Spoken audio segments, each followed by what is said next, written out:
Welcome back to another episode of Smooth Brain EDH, where we make the smoothest plays with the biggest brains. Thanks for tuning in. Let's see what our players brought to the table.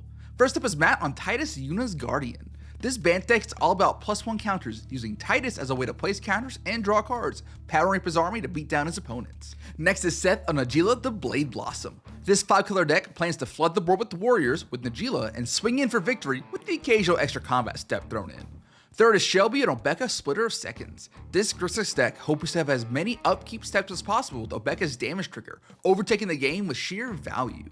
Last is Chandler on Pantlaza, Sun Favored. This Nide deck is all about dinosaurs, filled to the brim with giant threats to slam on the board and slam into opponents. We're about to hop right into the game. If you enjoyed the video, please go ahead and give it a like and subscribe to the channel. If you'd like to further support the channel, please consider becoming a YouTube member. We have links to our social media pages, our free public Discord server, and the deck list in the description. We're partnered with Dragon Shield. Check out our affiliate link in the description if you're looking to pick up any sleeves, deck boxes, or playmats, and use code SMOOTH5 at checkout for 5% off your order. Now, on to the gameplay. Looks like Chandler wins the die roll. He'll start off with a tapped Jetmir's Garden, and he'll pass to Matt. Matt matches it with a Spara's Headquarters, and Seth will go Triumph for Triumph with an Endatha Triumph. Shelby unfortunately did not get the memo, and he'll just play a Haunted Ridge and pass to Chandler. Chandler will play Spectator Seating and then cast Far Seek. This will get him a Commercial District, and he surveils Runic Armasaur to the graveyard. The turn is then passed, and Matt will play a Prairie Stream and pass to Seth. Seth plays Verdant Catacombs, and he'll immediately fetch with it for a Taiga. Then he'll cast his Seeker of the Way and pass to Shelby, who plays Sulphur Falls and passes to Chandler. Chandler will start his turn off with Cavern of Souls on Dinosaur. Then he'll cast a Hulking Raptor and pass to Matt, who plays Exotic Orchard, and then he'll tap for 3 and cast Mana Gorger Hydra. That boy gonna get big. Anyways, the turn is now passed to Seth, and he'll play a Xander's Lounge as land for turn. Then he'll just hit Shelby for 2 and pass. Now on Shelby's turn, he'll play Rogue's Passage, and then he'll cast his Replicating Ring, Mana Gorger trigger, and then he'll pass to Chandler, who gets 2 green mana on his pre-combat main phase. Then he'll shock in a Temple Garden. He'll then add 3 more mana to that 2 floating green and cast Pantlaza. Discover 4 hits Thrashing Brontodon, which he gets to cast for free. Pantlaza and the Discover gets Mana Gorger 2 more counters. Then Chandler will move to combat and swing for 5 at Matt, offering a trade, but Matt declines. He'll take the 5. Then the turn is passed to Matt. He'll start off with Hedge Maze. Surveil stays on top, and then he'll tap for 3 and cast Tidus. Mana Gorger trigger is missed.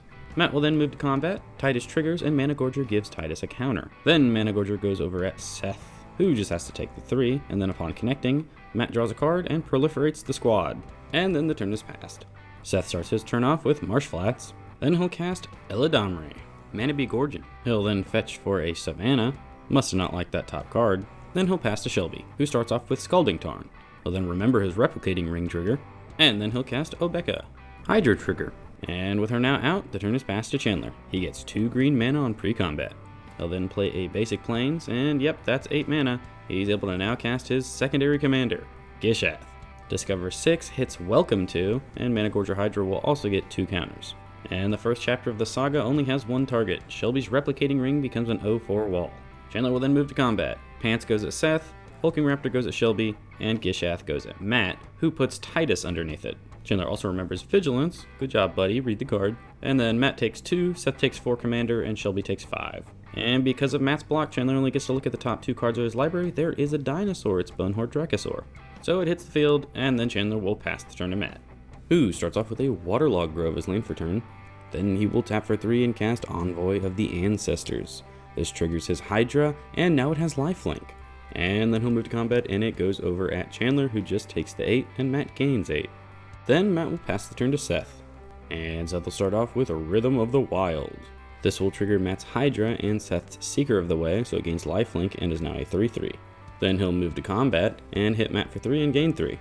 Then the turn is passed to Shelby, and on end step he will fetch with Scalding Tarn for a Xander's Lounge, and then he'll move to his turn, and his Replicating Ring gets a counter. He'll then play a Shipwreck Marsh, then cast Braids, Conjurer Adept, then move to combat and hit Matt for 2 menace. Shelby then moves to his next upkeep, and with his Braids trigger, he'll put in Descent into Avernus. That's an enchantment. Looks like Shelby didn't read the card. This is a bit of an oopsie, but no worries, I know the future. It's not going to end up mattering that much. Anyways, his replicating ring gets another trigger, then he moves to his second upkeep, where Descent into Avernus will trigger, and don't worry, I can confirm, this is the only time it's going to impact the game, so everybody takes 2 damage and gets 2 treasures. Then the ring gets another counter, and Braids will put in Shieldred, Whispering One. Oh. Alright, well he is now done with his upkeep, so now he's going to cast Mechanized Production on his replicating ring. Then he'll pass the turn. And Shelby gets a bit of punishment for his mistake. Because of that Descent into Avernus that should not be there, Chandler has 2 treasures which he uses to cast Get Lost on Shieldred. Then we'll move to Chandler's turn, where Braid's trigger will put in Urza's Incubator. Then Bonehorde Dracosaur will exile Roaming Throne and Spire Garden, which gets Chandler both a treasure and a 3/1 dinosaur. And that 3/1 will trigger Pantlaza. Now, Chandler could decline it because Pantlaza's ability doesn't say it triggers once per turn, it says do this once per turn. And it is also a maze, so technically he could decline it, then get a bigger butt on the field, and then do it. But Chandler says he wants to do it because he either wants to hit a Soul Ring or 1 mana removal. So let's see what he hits. It's Soul Ring. So he gets to cast it for free. Hydro trigger, then Chandler plays Spire Garden, and he remembers his 2 green mana. Welcome to also goes to its second chapter, and he makes a 3/3 dinosaur. Then he'll cast his Roaming Throne, naming Dinosaur, and then he'll cast Topiary Stomper, which now has 2 ETB triggers. He gets 2 tapped basics to the battlefield. Then he'll move to combat, and Gishath goes over at Shelby, Hulking Raptor and Pants go over at Matt, and Bonehorde Dracosaur hits Seth. There's no blocks at the table, but before damage, Matt will sacrifice his Waterlog Grove to draw a card.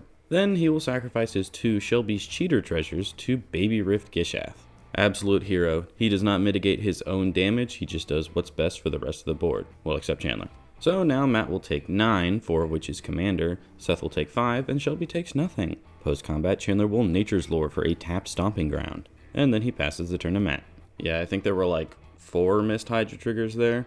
Regardless though, Braid's trigger on Upkeep puts in a Plains, and then Matt has an interesting top deck. But before that, he'll move to combat and swing at Chandler for 11. And Chandler will put everything but his Thrashing Bronzodon in front of it. And then before damage, he'll tap for 3 and cycle Agonosaur Rex. This puts 2 1/1 counters on Roaming Throne, and it'll gain Trample and Indestructible till end of turn, and Chandler draws a card.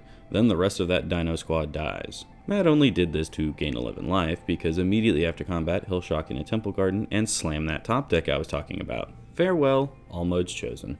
Alright, reset button has been pressed, the turn has been passed, and then the table remembers, oh wait, that Gishath's in Chandler's hand.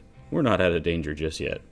Poor Seth on his turn though, still can't find land drops. That's what happens when you keep a 2-land hand, man. But he's still got castables, he'll cast Realm Walker, look at the top card of his library, and then pass to Shelby, who starts off with Talisman of Indulgence. Then he'll follow that up with Spherox Tome, and he takes the initiative. When he finds the secret entrance, he finds a basic swamp to his hand, which he'll play as land for turn. Then the turn is passed to Chandler. He'll start off with a mountain, then he'll cast Regal Behemoth and take the Monarchy. And then all he has to do is tap 4 lands to cast Gishath. Uncounterable Gishath too, thank you Cavern of Souls. And whoever could have seen this coming, combat is moved to and Shelby is smacked. Initiative is stolen, and there's a Gishath trigger. And not gonna lie, not the best hit. It hits Regisaur Alpha and Curious Altasaur. Then Chandler finds the secret entrance and tutors a basic to his hand. He'll then pass the turn to Matt, draw a card on end step, and then remember to make a 3/3. Matt will start off with a Tireless Tracker, then he'll play a Tropical Island and make a Clue token. He'll then ponder to stack that deck, but he doesn't like what he sees, so he full shuffles and draws a card. And then the turn is passed to Seth. Hey, and he finally finds his 5th land. It's an Underground Sea. He'll then just cast Najeela and then move to combat. Realmwalker goes over at Matt, and the 1/1 warrior created goes over at Shelby, and they'll both just take their damage. Then the turn is passed to Shelby, and he'll just recast Obeka and then pass to Chandler. And on upkeep, Chandler delves deeper into the Undercity, and he goes to the Forge and puts 2 1/1 counters on Gishath. Then he'll move to combat. He'll swing his token and his Altasaur over at Seth, Regal Behemoth will go at Shelby, and then Gishath goes over to Matt. Matt will put Tireless Tracker under Gishath and then crack a clue to absorb a total of 3 damage and draw a card. Then both Seth and Shelby will just take 5 damage. There are combat damage triggers. Chandler will draw 4 cards off of Curious Altasaur, and then he'll look at 6 cards off Gishath. This only finds a Ravenous Tyrannosaurus, but boy is it ravenous, it eats the 3/3 token when it enters. Chandler will then recast Pants, and Discover 4 will hit Regal Imperiosaur. Then he'll cast a Wayward Swordtooth, then a Kodama's Reach. This finds him 2 lands, one goes to the battlefield tapped and one will be his second land drop, and then he'll just pass the turn. He draws a card on instep, then Matt will immediately slam Elspeth, Stormslayer, and she is immediately down ticked to kill Gishath. Bye-bye Dinosaur, then Matt casts Kami of Whispered Hopes, then he'll pass to Seth. And after all of his struggling this game, Seth tries to go for the win. He'll cast Derevi. On ETB, he'll untap a land. Then he'll cast Chatterfang. And there's no responses, so Seth will then move to combat. Najeela, the Warrior token, and the Realm Walker all go at Matt.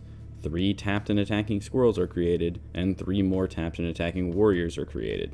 Najeela is blocked with Matt's 1/1, so he'll take 9, and 8 Derevi triggers go on the stack, 5 of which will untap Seth's lands, and the other will tap down some of Chandler's creatures. And still in combat, Seth will then activate Najeela's Wooburg ability to untap his creatures, and he gets an extra combat phase. And now the loop is presented. He can swing out at Matt again, untap all of his lands, tap more of his opponent's creatures, then activate Najeela while still in combat, and get another combat. There are no other responses at the table, so they decide to not make Seth play it out. So, yeah, they concede to him, and he is the winner. Congratulations. Well, holy crap, what an exciting out-of-nowhere win from Seth. Although us, the viewers, did know that Derevi was in hand the whole time. And you know what, good on you, Seth, for going for it. If anybody had any instant speed removal, that would have not been fun for you. But you went for it, and you were rewarded for it. Anyways, let us know what you, the viewer, thought down in the comments below, and if you haven't already, be sure to like and subscribe. But that's enough out of me for today. I hope you all have a smooth day.